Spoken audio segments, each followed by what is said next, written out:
ये आकाशवाणी रायपुर है। प्रादेशिक समाचार बुलेटिन के साथ मैं सुषमा श्रीवास।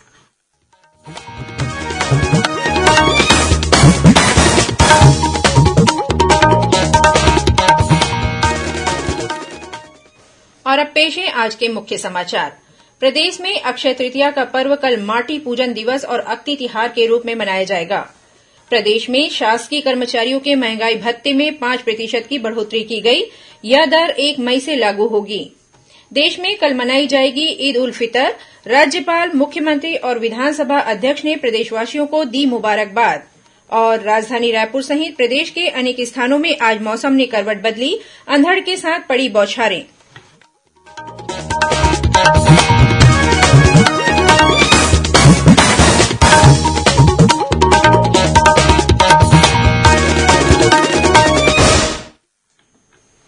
अब समाचार विस्तार से। प्रदेश में अक्षय तृतीया का पर्व कल 3 मई को माटी पूजन दिवस और अक्ति तिहार के रूप में मनाया जाएगा। इस मौके पर कृषि महाविद्यालय रायपुर में राज्य स्तरीय समारोह आयोजित किया गया है, जिसमें मुख्यमंत्री भूपेश बघेल और कृषि मंत्री रविन्द्र चौबे शामिल होंगे। वहीं सभी ग्राम पंचायत, जनपद और जिला पंचायत स्तर पर कार्यक्रम आयोजित कर परंपरागत रूप से माटी पूजन किया जाएगा। इस अवसर पर धरती माता की रक्षा करने की शपथ भी ली जाएगी। इसके अलावा कृषि विश्वविद्यालय के अंतर्गत आने वाले सभी महाविद्यालयों, अनुसंधान केन्द्रों और कृषि विज्ञान केन्द्रों सहित लगभग 60 स्थानों पर कल अक्ति तिहार कार्यक्रम का आयोजन किया जाएगा। जिले के प्रमुख गौठानों को भी इस कार्यक्रम से जोड़ा जाएगा। इस अवसर पर किसानों, गौठान समितियों और स्व सहायता समूहों के सदस्यों को विभिन्न खाद्यान्नों के बीज, कृषि यंत्रों और औजारों का वितरण किया जाएगा। कार्यक्रम के दौरान किसानों को प्रशिक्षण देने के साथ ही संगोष्ठियों का आयोजन भी किया जाएगा।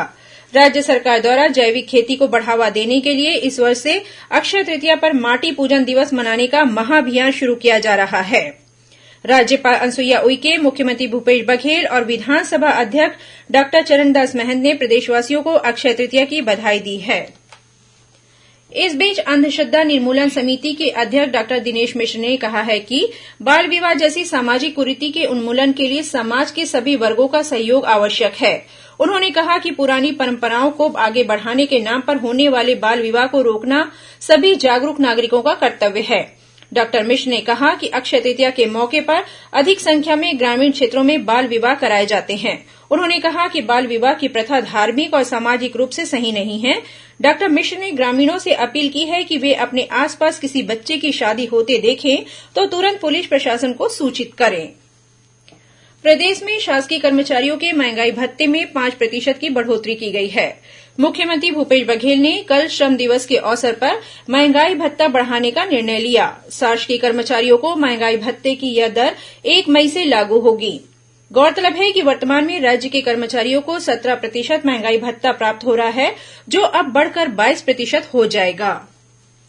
प्रदेश में मुख्यमंत्री मितान योजना की शुरूआत होने के बाद इसकी मॉनिटरिंग के लिए मुख्य सचिव की अध्यक्षता में राज्य स्तरीय अनुश्रवण समिति गठित करने का निर्णय लिया गया है। इसके तहत जिला स्तर पर कलेक्टरों की अध्यक्षता में जिला स्तरीय अनुश्रवण समिति गठित की जाएगी। गौरतलब है कि प्रदेश के नागरिकों को राज्य शासन के विभिन्न विभागों की 100 से अधिक सेवाओं का लाभ उठाने, उनके घर पर मितान के माध्यम से उपलब्ध कराने के उद्देश्य से मुख्यमंत्री मितान योजना की शुरूआत की गई है। योजना के पहले चरण में इसे राज्य के 14 नगर निगमों में शुरू किया गया है। इसके बाद अन्य निकायों और ग्रामीण क्षेत्रों में भी योजना का क्रियान्वयन किया जाएगा। केंद्रीय ऊर्जा सचिव अंकित आनंद ने आज आकांक्षी जिला बस्तर के विकास कार्यों की समीक्षा की। इस दौरान उन्होंने बस्तर जिले में चलाए जा रहे मलेरिया मुक्त बस्तर अभियान और मांझी योजना की सराहना की। इसके अलावा केंद्रीय सचिव ने कोरोना संकट काल में पढ़ाई तुहर द्वार के तहत मोहल्ला क्लास और सीख कार्यक्रम की भी प्रशंसा की। उन्होंने किसानों को प्रधानमंत्री किसान सम्मान निधि और फसल बीमा जैसी योजनाओं का लाभ उठाने को कहा। राष्ट्रीय शिक्षा परिषद ने शैक्षणिक सत्र 2023-24 के लिए 4 वर्षीय एकीकृत शिक्षक शिक्षा कार्यक्रम ITEP के लिए ऑनलाइन आवेदन आमंत्रित किए हैं। इसके अंतर्गत BA BEd, BSc BEd और BCom BEd की डिग्री प्रदान की जाएगी। शिक्षा मंत्रालय ने कहा कि यह शिक्षक शिक्षा से संबंधित राष्ट्रीय शिक्षा नीति का मुख्य उद्देश्य है। नेशनल टेस्टिंग एजेंसी द्वारा राष्ट्रीय सामान्य प्रवेश परीक्षा के माध्यम से इसमें प्रवेश दिया जाएगा। 4 वर्षीय एकीकृत शिक्षक शिक्षा कार्यक्रम ITEP उन सभी विद्यार्थियों के लिए होगा जो 12वीं के बाद अध्यापन को चुनना चाहते हैं। मंत्रालय ने बताया कि यह पाठ्यक्रम पूरे शिक्षा क्षेत्र के पुनरुद्धार में महत्वपूर्ण योगदान देगा। केंद्र सरकार ने सभी राज्यों और केंद्र शासित प्रदेशों को भीषण गर्मी और इससे होने वाली बीमारियों से बचाव संबंधी दिशा निर्देशों का प्रचार करने को कहा है। राज्यों और केंद्र शासित प्रदेशों के सचिवों को लिखे पत्र में केंद्रीय स्वास्थ्य सचिव राजेश भूषण ने कहा कि मौसम विभाग के पूर्वानुमान के अनुसार इस वर्ष मार्च से मई तक देश के कई हिस्सों में अधिकतम तापमान सामान्य से अधिक रहने की संभावना है। कई स्थानों पर तापमान पहले ही 46 डिग्री तक पहुंच चुका है। प्रादेशिक समाचार आप आकाशवाणी रायपुर से सुन रहे हैं। आपका वास्ता और खबरों की विश्वसनीयता से है हमारा वास्ता। आकाशवाणी समाचार रायपुर के प्रादेशिक समाचार बुलेटिन के साथ ही हमारे समसामयिक कार्यक्रम आप रेडियो के अलावा अपने मोबाइल पर भी सुन सकते हैं। आकाशवाणी समाचार फेसबुक, ट्विटर और यूट्यूब पर भी उपलब्ध है। हमारा Facebook page Chhattisgarh news on AIR, Twitter handle CGAIR news और हमारा यूट्यूब चैनल है छत्तीसगढ़ AIR न्यूज। तो अब रेडियो के साथ ही आपके मोबाइल के जरिए भी हम पहुंच रहे हैं आप तक। छत्तीसगढ़ की हर खबर के लिए सुनते रहिए आकाशवाणी समाचार। और अब आगे बढ़ते हैं बाकी के समाचारों की ओर। श्रोताओं, आजादी के अमृत महोत्सव पर आकाशवाणी समाचार द्वारा राष्ट्रीय स्तर पर आयोजित की जा रही प्रश्नोत्तरी के तहत आज का प्रश्न है, 1942 के भारत छोड़ो आंदोलन के दौरान कर्नाटक के एक गांव ने ब्रिटिश शासन से मुक्ति की घोषणा की थी। उस गांव का नाम बताएं जो अपनी स्वतंत्रता की सबसे पहले घोषणा करने वालों में एक था। श्रोता अपने उत्तर व्हाट्सएप नंबर 8826546262 पर या ईमेल ID amritmahotsav@prasarbharati.gov.in पर भेज सकते हैं। इस प्रतियोगिता के लिए एक भाग्यशाली प्रतिभागी को विजेता चुना जाएगा और कल के समाचार प्रभात में उनके नाम की घोषणा की जाएगी। विजेता को प्रमाण पत्र और सांकेतिक पुरस्कार दिया जाएगा। भाजपा के राष्ट्रीय उपाध्यक्ष और पूर्व मुख्यमंत्री डॉक्टर रमन सिंह ने राज्य सरकार द्वारा धरना प्रदर्शन की अनुमति लेने संबंधी फैसले को मिनी इमरजेंसी के समान बताया है। आज राजनांदगांव में पत्रकारों से बातचीत करते हुए डॉक्टर सिंह ने कहा कि प्रदेश की जनता को अपने हक और अधिकार के लिए शासन से अनुमति लेनी पड़ेगी, जो काला कानून के समान है। उन्होंने कहा कि यदि राज्य सरकार अपने निर्णय को 15 दिनों के भीतर वापस नहीं लेती है तो भाजपा द्वारा 16 मई से प्रदेश भर में जेल भरो आंदोलन किया जाएगा।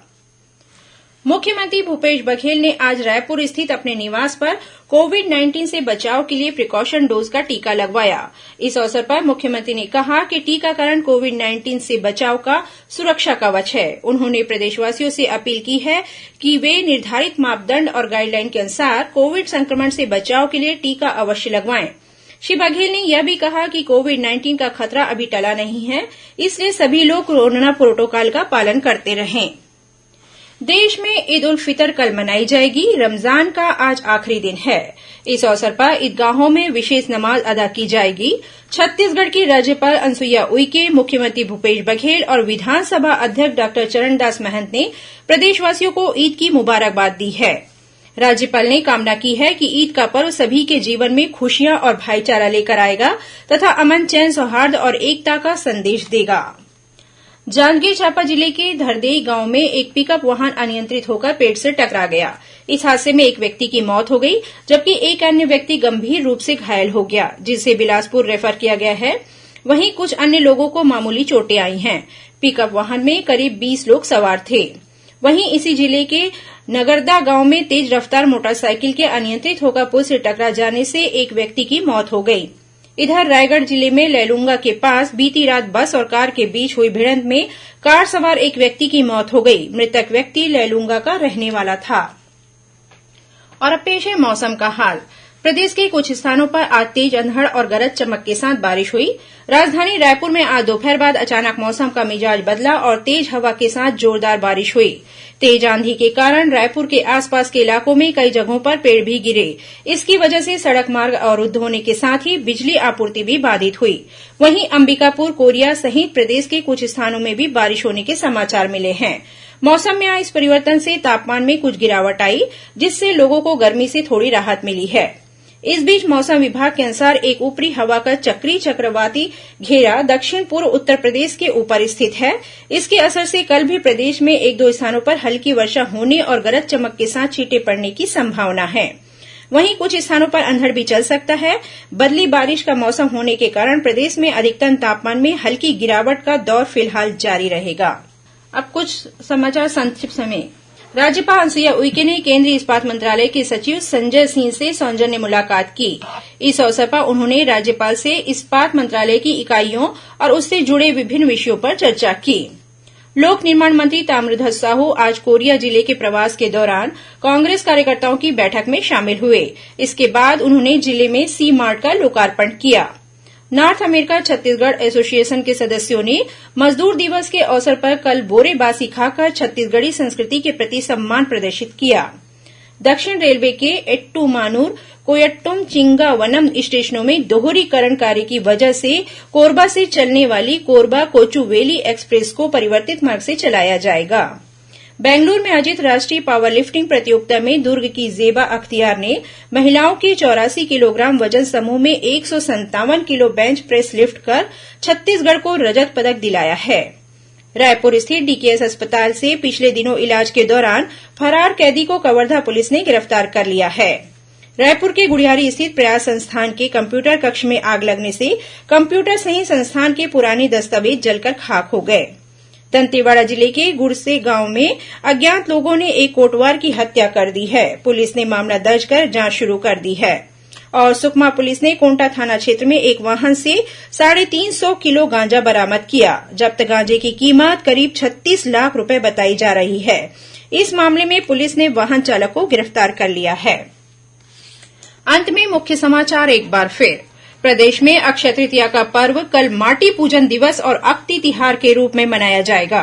प्रदेश में शासकीय कर्मचारियों के महंगाई भत्ते में 5% की बढ़ोतरी की गई। यह दर 1 मई से लागू होगी। देश में कल मनाई जाएगी ईद उल फितर।